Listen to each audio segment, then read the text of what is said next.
Tem a base em direito constitucional. Por quê? Porque a gente, no previdenciário, a única matéria que a gente se mistura com o tributário é nas contribuições sociais. Ali. E tem uma problemática, o direito empresarial, seja no veio tributário como no previdenciário. Eu percebi que o STJ e os juízes não navegam tão bem no previdenciário quanto no tributário e aplicam a ciência do direito tributário no direito previdenciário, que há um equívoco muito grande. Por exemplo, né, a alíquota do 13º, né, a contribuição do 13º, então. Ou seja,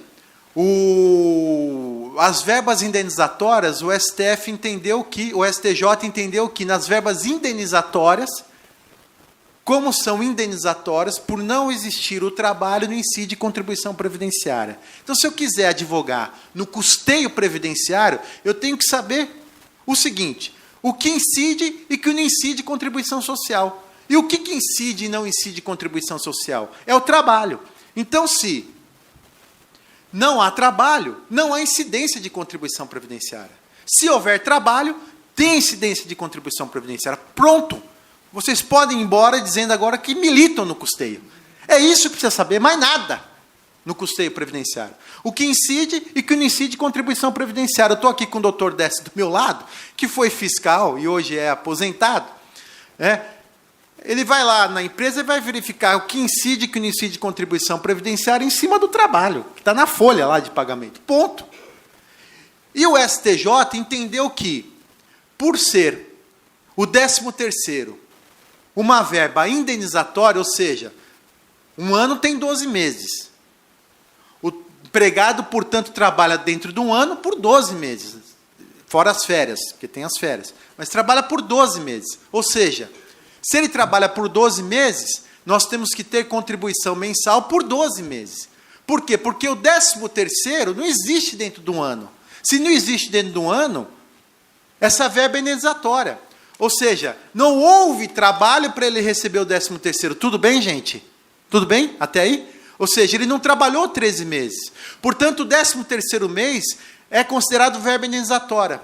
Se eu analisar pela ciência do direito tributário e colocar essa relação jurídica, introduzir a relação jurídica dentro da contribuição 13º, realmente não incide a contribuição previdenciária, porque não há trabalho. Premissa maior, premissa menor e resultado. Regra matriz de incidência do Paulo de Barros Carvalho.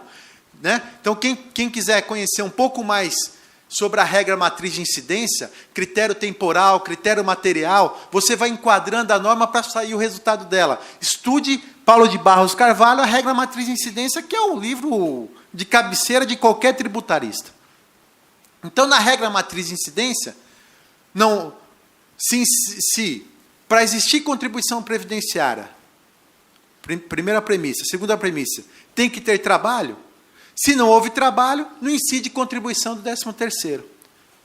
Aplicada a ciência do direito tributário, ok, e assim o STJ entendeu. Mas não, esse entendimento está totalmente incorreto. Por quê? Porque a contribuição social, isso é a escola que eu sigo, e não é a nossa escola lá da PUC, doutor Décio, que a escola da PUC entende que contribuição previdenciária é um tributo puro. Eu e o doutor Décio, nós somos filhos da PUC, né? Lá de São Paulo. Então, lá é Geraldo Taliba, tal, eles entendem o quê? Eles entendem que contribuição previdenciária é um tributo puro. Pô, o que eu apanhei naquelas salas de aula lá não está escrito, porque eu nunca entendi como tributo puro. Eu entendo a contribuição previdenciária como tributo sui generis. Sui generis. Então, a contribuição previdenciária ela é sui generis por quê? Porque ela é utilizada para pagamento de benefícios ou serviços da Seguridade Social pela contribuição indireta ou pela contribuição direta os benefícios e prestações previdenciárias. Ok? Muito bem. O aposentado, ele recebe 13º da aposentadoria, sim ou não? Sim ou não, gente? Então, se tirar a contribuição do 13º, esse benefício que ele recebe tem contribuição social, sim ou não? Não. Se tirar a contribuição social do 13º mês, ele trabalha 12 meses, recebe 13º, Contribuição previdenciária. Para que serve essa contribuição previdenciária do 13º? Para custear o quê? O 13º da aposentadoria. Então, ele tem uma vinculação direta. Este é o objetivo do 13º do direito previdenciário. Portanto, se eu aplicar a ciência previdenciária na ciência da análise das contribuições sociais, o STJ errou. Óbvio. Eu que advogo para a empresa, se a empresa me procurar, eu vou pedir a restituição do 13º dos últimos 5 anos, porque eu estou como advogado. Mas como acadêmico, eu não posso concordar. Mas, Gustavo, eu tenho um entendimento contrário ao teu. Ótimo. O direito é isso. De repente, você tem uma inteligência tributária pura, eu tenho uma inteligência previdenciária pura, a gente tem entendimento diverso. O meu entendimento como previdenciarista na área de custeio previdenciário é que não deveria deixar de existir a cobrança do 13º do aposentado, por quê?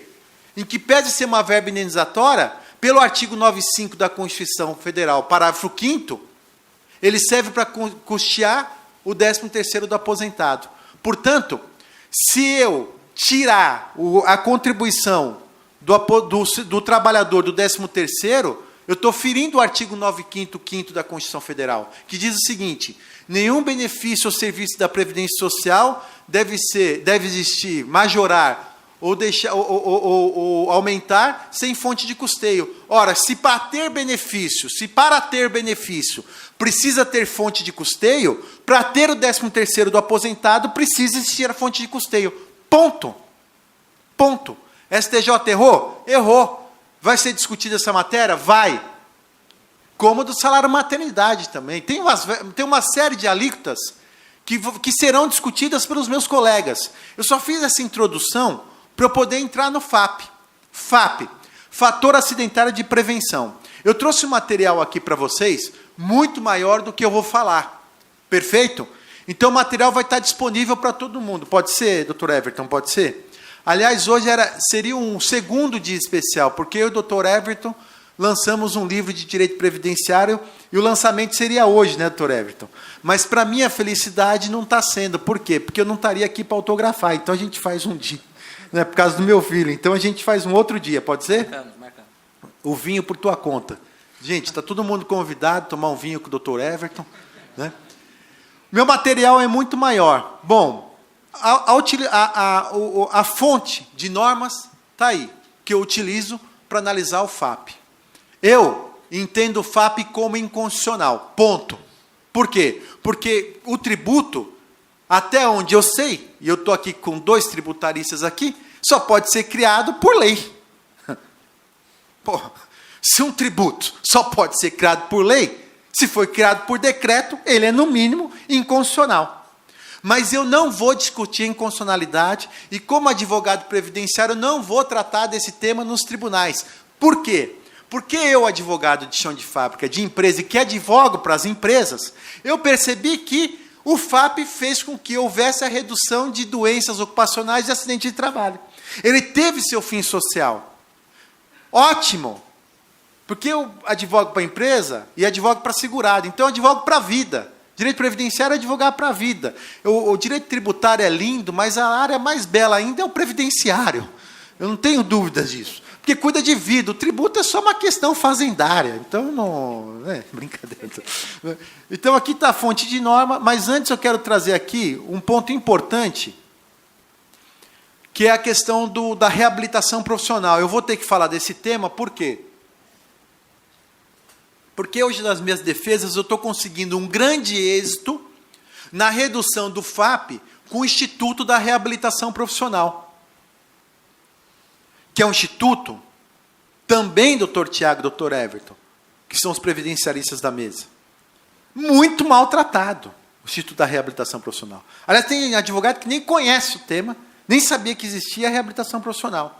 Então, olha só, qual é o objetivo da reabilitação profissional? O objetivo da reabilitação profissional é fazer com que o segurado, afastado por uma doença ocupacional ou por um acidente de trabalho, ele seja inserido novamente no mercado de trabalho através desse instituto chamado habilitação e reabilitação profissional, que tem que ser ofertado e oferecido e dado pela Previdência Social. Não é a empresa que tem que fazer a reabilitação profissional, como o MPT está fazendo hoje, dando auto de infração nas empresas. Não é a empresa que tem que fazer a reabilitação profissional, é a Previdência Social. E eu comprovo isso com o decreto da lei, que é o 3.048. Nós temos a lei, temos o regulamento da lei, que é o decreto 3.048, artigo 136, parágrafo 1º, que diz o seguinte: a quem cabe o programa de reabilitação profissional? Cabe ao INSS. Quem cabe a fazer o programa de reabilitação profissional? O INSS, não é a empresa. Então, aplicando a relação jurídica nesse artigo, vamos lá: polo ativo, polo passivo e obrigação. Polo ativo da reabilitação profissional. Polo ativo, quem é o polo ativo? As pessoas incapacitadas parcial ou totalmente para o trabalho, e as pessoas com deficiência. Esse é o polo ativo. Polo passivo, o INSS. E a obrigação? Fazer a reabilitação profissional. E não é a obrigação de dar, que há uma diferença muito grande e que os juízes confundem. A obrigação de dar é na assistência social. Porque na assistência social não impera o princípio da contributividade. Ou seja, você não precisa ser contribuinte para receber os benefícios da assistência social. Enquanto que na Previdência Social só vai receber prestação previdenciária aquele que contribui. Portanto, essa obrigação é de fazer, não é de dar. Não estou dando algo. Não, isso é obrigação de fazer da Previdência Social. E aí vem o MPT dizendo que não, é obrigação da empresa. Não é. E eu vou provar para os senhores e para as senhoras. Olha o artigo 93, que é da lei de cotas da reabilitação profissional. Toda empresa de 2% a 5% é obrigada a contratar quem? O reabilitado ou habilitado. A empresa com 100 ou mais empregados está obrigada a preencher de 2% a 5% de seus cargos com beneficiários reabilitado ou pessoas portadoras de deficiência habilitada. Quem é o reabilitado e quem é o habilitado? O reabilitado é aquele que já passou pela Previdência Social e recebeu um certificado de conclusão do programa de reabilitação profissional. O habilitado é aquela pessoa com deficiência que não tinha nenhuma atividade, ele foi habilitado para exercer uma atividade. O reabilitado é quando ele já estava no exercício profissional, não pode mais exercer aquela atividade, ele vai ser reabilitado para outra atividade. Muito bem. Ali, a lei não fala que a empresa é obrigada a contratar o reabilitando ou o habilitando. Ele fala habilitado e reabilitado. E reabilitado e habilitado é quem já passou pelo programa da Previdência Social. Ficou claro isso, gente? Então, relação jurídica do artigo 93. Quem é o polo ativo do artigo 93? É o reabilitado, que já passou pelo programa, e a pessoa com deficiência habilitada. Esse é o polo ativo. Polo passivo, empresas com mais de 100 empregados. Obrigação do artigo 93, contratar essas pessoas. E eu nunca tive tão apaixonado quanto hoje pelo tema exposição de motivos de um projeto de lei. Amanhã tem greve, graças a Deus, em todo o Brasil, para brigar contra a PEC 287 da reforma previdenciária. Eu fui buscar, eu não sou advogado, eu costumo brincar, eu sou estudioso. Como estudioso, eu fui buscar exposição de motivos da PEC 287. Não tem. Não tem. A reabilitação profissional hoje é o instituto que eu mais utilizo para a defesa do FAP. Alguém pode dar essa sugestão? Como? Então, a dica que eu vou dar hoje, quem ganhar a ação vai me pagar um vinho chamado Barca Velha. Se ganhar o processo. Barca Velha. Ou um Peramanca. Para cima de mim eu não conheço. Bom, então é o seguinte, gente, olha só. Sabemos que a obrigação da empresa é contratar o reabilitado e reabilitando. E a obrigação do INSS é fazer o quê? Reabilitar ou habilitar, perfeito? Muito bem. Feita essa introdução, vamos para o FAP. Aqui está a fonte de norma do FAP. Não vai dar para falar tudo isso. A minha aula sobre FAP tem 12 horas. Então, nós vamos falar aqui em 40 minutos, mais ou menos, para abrir para as perguntas, porque eu não vou estar, pode ser? 12 horas tem sobre FAP. Aqui tem a norma que eu utilizo. Qual que é a ideia do FAP? Ó, a norma está aqui. Qual que é a ideia do FAP? A ideia do FAP é fazer o seguinte. Quanto mais acidentes e doenças ocupacionais existir na empresa, maior vai ser a tributação dela. E quanto menos doenças ocupacionais e acidente de trabalho, menor vai ser a tributação da empresa. Acontece que isso é feito através de um cálculo. E a grande problemática do FAP é que esse cálculo é feito em cima do resultado das outras empresas que estão no mesmo risco, ou seja, que estão enquadradas no mesmo CNAE. Então, vamos supor que aqui, cada cabeça dessas fosse uma empresa, metalurgia. Não depende só do meu resultado de redução de doenças e acidentes ocupacionais, Marcela. Depende do resultado das outras empresas também. Só que esse CNAE, esses CNAEs os quais eu sou comparado, o INSS não abre para eu descobrir quais empresas são. Ora, então o INSS fala, ó, a sua lição de casa não foi tão boa quanto você acha que foi. Por quê? Porque em que pese você, empresa HGA, ter reduzido as doenças ocupacionais e acidentes de trabalho, a empresa Gustavo, a empresa Décio, a empresa Tiago, Lidiane, doutora Lidiane, doutor Everton, fizeram uma lição de casa melhor que a sua. Aí eu digo assim, eu quero ver então. Ah, não pode ter acesso porque fere o princípio do sigilo fiscal. Tá, e o princípio do contraditório da ampla defesa, e o princípio da transparência, o princípio da eficiência do serviço público, onde fica? E aí que eu digo para os meus alunos que eu preciso de conhecer de teoria geral do direito. Porque quando há conflito de normas, de princípios, eu tenho que brigar na justiça pelo qual vai prevalecer. E qual prevalece mais, o sigilo fiscal ou o princípio do contraditório da ampla defesa da transparência tributária? E para isso, e eu não vi nenhuma discussão de altíssimo nível no tribunal, eu teria que ter, cometendo pleonasmo, discutido o quê? A história do bloqueio dos CNAEs e o porquê que ela veio. Porque os CNAEs, eles não eram bloqueados. Eu tinha acesso a todos os CNAEs das outras empresas. Quando nasceu o FAP, bloquearam. Quando nasceu o nexo técnico epidemiológico, nem dos meus empregados eu consigo saber qual é a origem do benefício, se é B31 ou 91. Por quê?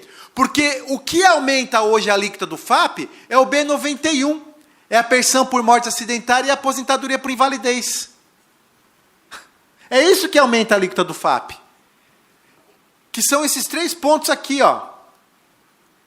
Eu tô antecipando, tudo que eu estou falando está aqui no material, tá bom, gente? Que são esses pontos aqui, ó. Que fala. Já volto para esse índice aqui. Para essa conta que é importante. Frequência, gravidade e custo. Hoje a frequência mudou, tá? O Conselho entendeu que, Conselho da Previdência Social entendeu que acidente de trajeto e CATs não vinculados ao benefício da concessão do benefício, ou seja, CATs emitidas com menos de 15 dias e acidente de trajeto, não entra mais na frequência. Então, CAT, que não gerava auxílio-doença, entrava no cálculo. Acidente de trajeto que não gerava, que não tinha nada a ver com a empresa, entrava no cálculo do FAP. E o que gerou um acidente de trajeto? Isso aqui, ó. O KNAI da empresa era 0,80. Grau de risco dela. E o KNAI, risco de grau 3. Portanto, pagava 2,4. Aconteceu um acidente de trajeto na empresa. O rapaz tinha 26 anos de idade. Tetraplégico. Portanto, ia receber aposentadoria por invalidez pelo resto da vida. Por esse acidente de trajeto, subiu para 1,18. Portanto, ele vai pagar pela massa salarial mensal 3,55. Gente, aí vamos analisar a origem do FAP. Para que ela foi criada, o fator acidentário de prevenção? Para reduzir o número de doenças ocupacionais e acidentes de trabalho, onde? Dentro da empresa. Fora da empresa, tem alguma gerência pelo empresário o que está acontecendo fora da empresa? Eu não quero falar que acidente de trajeto ele vai deixar de ser acidente do trabalho. Ele é acidente de trabalho. E por isso que eu falo que a gente tem que ser rigoroso cientificamente. Ele é acidente de trabalho e vai ter seus reflexos previdenciários e reflexos o quê? Trabalhistas. Vai ter estabilidade, vai ser B91, vai ser aposentadoria por invalidez acidentária, ok. Mas espera aí, para o FAP não. Porque o fato gerador do FAP são as doenças ocupacionais e acidente de trabalho ocorrido dentro da empresa. Ele foi para punir ou beneficiar as empresas que não zelassem pelo meio ambiente do trabalho. E o que tem a ver o trajeto com o meio ambiente do trabalho? Nada. O fato gerador é o acidente ocorrido diante de uma negligência no meio ambiente do trabalho. Portanto, o trajeto não tem nada a ver com isso. Se eu analisar o fato gerador correto, eu vou fazer com que tenha incidência do trajeto no FAP? Sim ou não? Não. Então, nós tivemos lá no escritório, a primeira ação no escritório da Baumgarten, em que tivemos o êxito favorável pela exclusão do trajeto. Aí choveram de ações e hoje, graças a Deus, o Conselho tirou da Previdência Social, tirou o trajeto do acidente. Mas ainda tem empresas que têm o trajeto lá, que ele pagou, inclusive, ação rescisória. Agora que o advogado entra. Para quê? Para rever esse cenário. Olha a situação. A massa salarial dela era de 21 milhões. Ela ia pagar 500 mil por ano de FAP. Com acidente de trajeto, passou para 746 mil reais. Só que aí, a diferença anual que ela teve, então, por um acidente de trajeto, foi de 239 mil. O que o empresário fala? Gustavo, está tudo certo. 20 e poucos mil por mês. Pô, eu falei o nome da empresa? Não foi essa, é outra empresa. Tá tudo certo, tem dinheiro, eu vou pagar. Tá bom. Eu falei, mas tem um problema. Ele o quê? Falei, tu tomou uma ação regressiva aqui. De quanto? 703 mil. O INSS cobrou uma ação regressiva dele, para que ele pagasse os benefícios que ele fosse receber até 73 anos de idade. Ou seja, a expectativa de vida do brasileiro é de 73 anos, então o INSS, estou antecipando, eu sei a idade que ele vai morrer, com 73 anos, o INSS virou Deus agora, ele sabe a idade que a gente vai morrer, e eu vou cobrar de você até 73 anos. Aí eu falei, então a gente tem que fazer as defesas da ação regressiva e do FAP. Do FAP eu vou pedir exclusão. Se eu conseguir a exclusão, eu quebro essa multa de 703 mil reais. Se não, eu vou trazer outra tese, já entro na ação regressiva. O que é ação regressiva? O INSS cobra o prejuízo que ele vai ter da empresa pela concessão do benefício, pela negligência dela. O que eu fiz na minha tese de defesa? Bom, um auxílio-doença e uma aposentadoria por invalidez não pode ser revista a cada 2 anos, sim ou não? Então, eu pedi para que o juiz aplicasse a pena a cada 2 anos. porque o benefício pode ser revisto. E eu não sei se ele vai estar vivo ou morto, ou se ele foi reabilitado pelo programa de reabilitação profissional. Perfeita a tese? E mais ainda, para ficar mais perfeita a tese da reabilitação profissional, o que eu faço? Presta um pouquinho, Gustavo. O cidadão está no auxílio-doença ou na aposentadoria por invalidez, ok? Perfeito, gente? Incide FAP, sim ou não? Foi acidentário, auxílio-doença acidentário e aposentadoria por invalidez. Incide FAP, sim ou não? Fala, porra, sim, fala. Sim, me ajuda, vai. Sim ou não? Sim.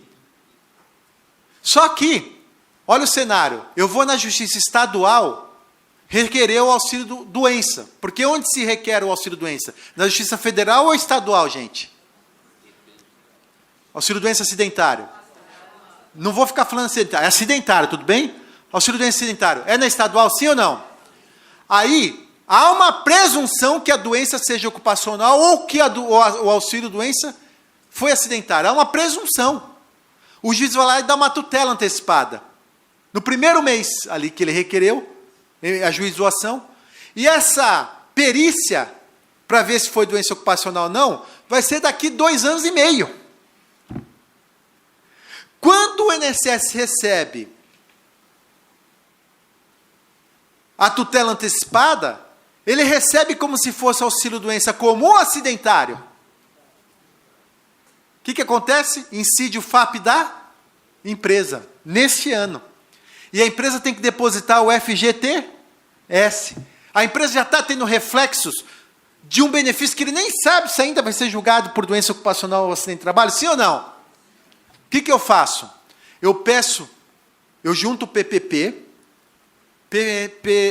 PPRA, PCMSO, laudo ergonômico, laudo do médico, levo a empresa para dentro do processo e entro como terceiro interessado.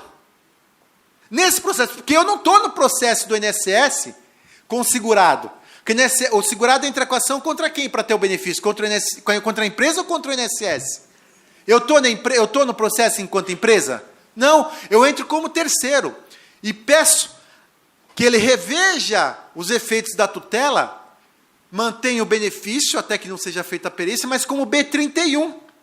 E se na perícia for identificado como B91, auxílio-doença acidentário, a empresa paga o retroativo. Ele cumpre com a sua obrigação de fazer.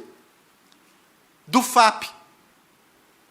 E que não tem o reflexo no FAP no final do ano. Portanto, eu faço uma advocacia preventiva para que não entre no FAP. E ali eu reduzo. A maioria das doenças ocupacionais hoje, que a gente tem visto lá, quando a gente leva a empresa com PPP, PCMSO, laudo ergonômico, quando a gente leva, é doença degenerativa. Para vocês terem uma ideia, da Conce e da Brastemp, o ano passado, a gente reduziu de 13 plantas, a gente reduziu em 10 plantas. O FAP. 10 plantas. Só com ajuizando como terceiro interessado. Primeira tese que eu trago para vocês. Então, aqui, o que eu pedi? Pedi para quê? Para cobrar o FAP de 2 em 2 anos. Outra tese que eu vou trazer para vocês aqui. Gente, vocês conhecem alguém que está no auxílio-doença acidentária por 8, 9 anos, sim ou não? E aposentado por invalidez, que você olha para o cara e fala assim, não, esse cara não pode estar aposentado por invalidez. Vocês já viram ou não? Salvo engano, aqui em Floripa, tinha até alguns que corriam maratona aposentado por invalidez. Foi aqui ou não? Parlamentar, correu maratona aposentado por invalidez. Rapaz, eu nem fazendo filho de direito, Tomás, o cara está correndo maratona. Meu Deus do céu. Isso aí é Brasil, né, gente? E daí a gente reclama, né? Muito bem. Bom, o que eu, empresa, estou fazendo hoje? O cara está lá no auxílio-doença, pendurado, recebendo FGTS. A gente pede para ele voltar na empresa para fazer uma nova avaliação, ele não volta.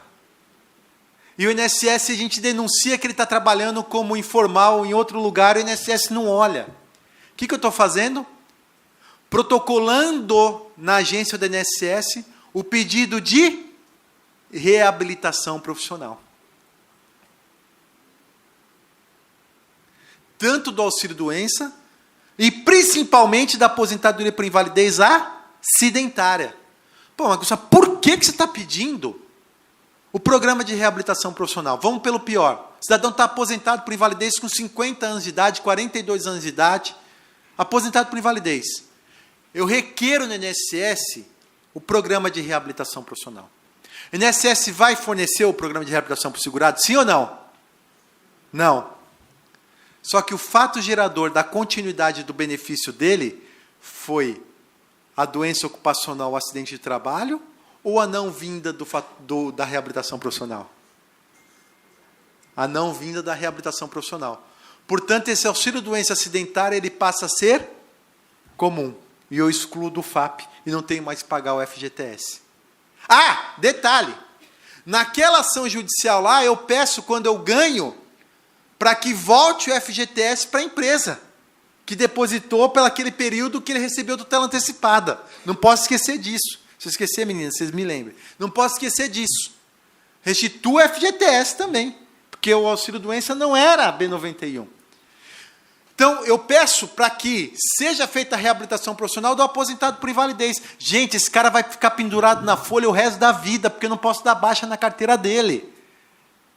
Eu pagando plano de saúde, pagando FGTS, e o cara trabalhando como informal. Eu que sou fã da reabilitação profissional, tenho um livro de reabilitação profissional, eu sou apaixonado pela reabilitação profissional, eu não posso acreditar que alguém que teve qualquer problema de saúde não possa ser reabilitado.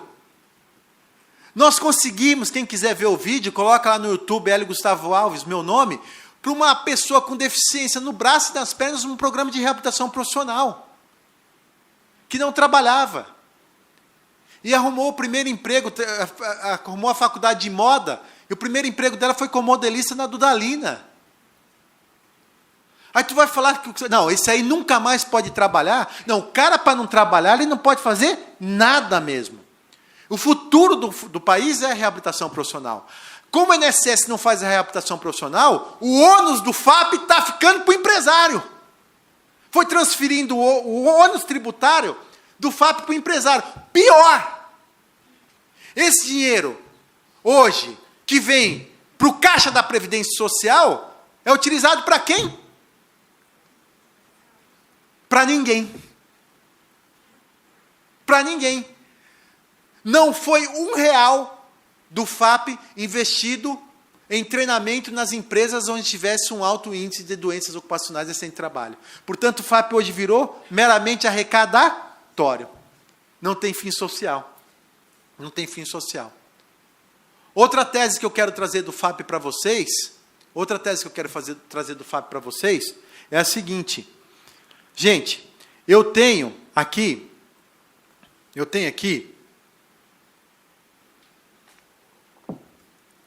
vou esquecer essa porra aí, ó. Eu tenho aqui, o quê?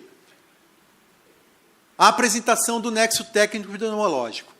O que é a apresentação da defesa do nexo técnico epidemiológico? O segurado, ele está com uma enfermidade. Um amigo nosso, o que criou a lista do NETEP, o doidinho lá, o Paulo... Como é, Bruna? Como é o nome do Paulo? Criou a lista do NETEP? Paulo Albuquerque? Paulo Rogério. Criou o NETEP. Você foi discutir com ele nesses dias no congresso lá. Ele criou uma lista de empregos e de doenças, de empregos que geram essas doenças. Um vidente. Eu falo para ele que ele é vidente. Mas é brincadeira. Inteligentérrimo, utilizou de base um livro da Espanha, um excelente livro, custava €800. Eu queria comprar esse livro, mas eu estava tomando vinho, preferi comprar vinho do que gastar €800 em livro. Mas um dia eu compro esse livro.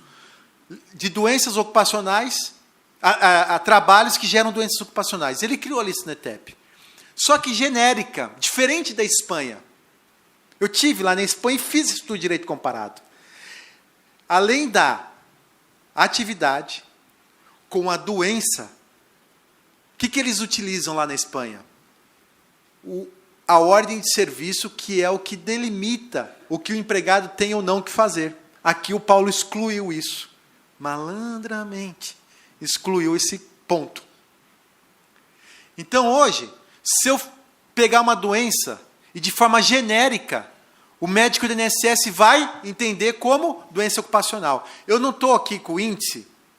Não, estou sim. Eu não estou aqui com o índice. Eu vou mostrar o índice para vocês. Quando nasceu o FAP, todos os benefícios concedidos eram B31.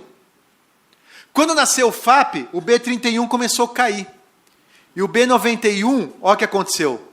Subiu. Por quê? Porque quanto mais doenças, quanto mais nexo de causalidade, maior a alíquota do FAP, mais arrecadação o INSS vai ter. Ou seja, do dia para a noite, todos os benefícios que eram B31 passou a virar 91. Pior, a empresa não sabe quando vira de 31 para 91. Porque o INSS bloqueou os dados para a empresa verificar quando vira de 31 para 91. E lá atrás, no nosso tempo, né, quando havia a concessão do benefício por incapacidade, a empresa recebia uma cartinha. Hoje não recebe mais a cartinha. Não recebe mais. A empresa não fica sabendo. Aí, quando vai fazer a defesa do FAP, aí vem os números dos benefícios concedidos. Aí você apresenta a defesa. Quando você apresenta a defesa, o INSS tem 45 dias para rever o seu recurso, para ver seu recurso. Ele não vê. Só que ele não viu e seu recurso não foi analisado. E aí um monte de empresa chega para mim e fala assim, doutor do céu, meu recurso não foi analisado, eu take it easy, calma, tranquilo. Mas como tranquilo? Calma. Tu já ouviu falar do nome chamado prescrição? Prescrição.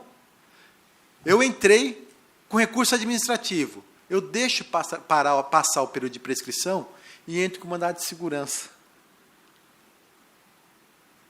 Por abuso de autoridade.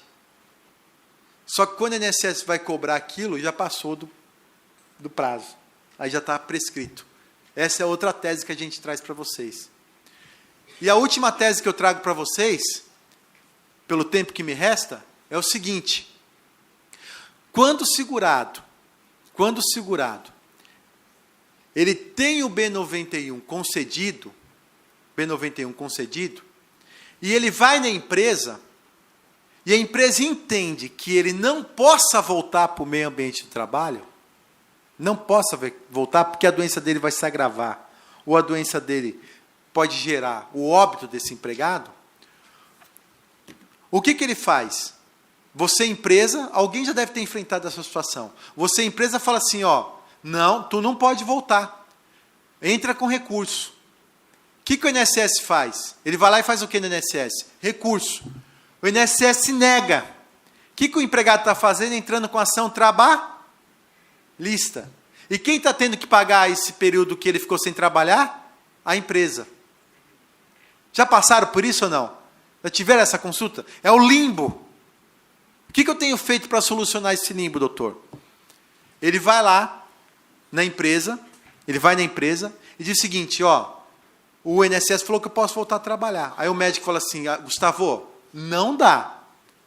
A doença vai agravar e nós vamos responder um auxílio, uma ação indenizatória para sem trabalho. A doença vai agravar. O que eu peço? Peço um parecer médico da empresa e ele elabora. E eu já faço os quesitos. Elaboro os quesitos. No dia de protocolizar o auxílio-doença, aliás, a empresa pode protocolizar o auxílio-doença para o empregado? Sim ou não, gente? Quem acha que sim, levanta a mão. Quem acha que não, levanta a mão. Quem não levantou a mão? Está achando nada. Né? A empresa pode requerer um auxílio-doença para o empregado? Pode. Pode. Eu gravei um vídeo no Instagram esses dias. Se vocês quiserem descobrir o artigo, me adicione no Instagram. Tem o artigo lá, do Decreto 3.048. Está lá. Meu Instagram é Hélio Gustavo Alves, né? E vejam minhas propagandas. Tá lá no Instagram. Eu vou falar depois o número do artigo, que eu não me lembro de cabeça. Mas a empresa pode. E a empresa deve requerer auxílio-doença, sim ou não? Sim. Por quê? Porque eu estou acompanhando o auxílio-doença dele. Então, eu entro com o auxílio-doença dele junto com o parecer médico de quem? Do médico da empresa. Aí eu pego os mesmos quesitos e mando para quem responder? O médico particular do segurado.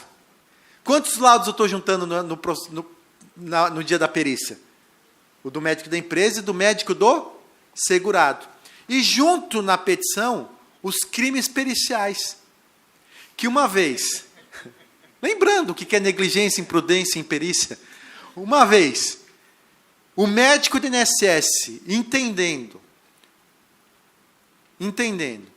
tendo uma posição contrária, o médico da empresa e o médico do INSS, sem que ele visite a empresa para conhecer o meio ambiente de trabalho, ele está agindo com negligência, imprudência e imperícia. Aí ele tem pego o benefício. E aí, se é doença ocupacional, e eu alego ali pelos 2 médicos que é doença ocupacional, vai ser B91. Só que se é B31, vai ser concedido B31.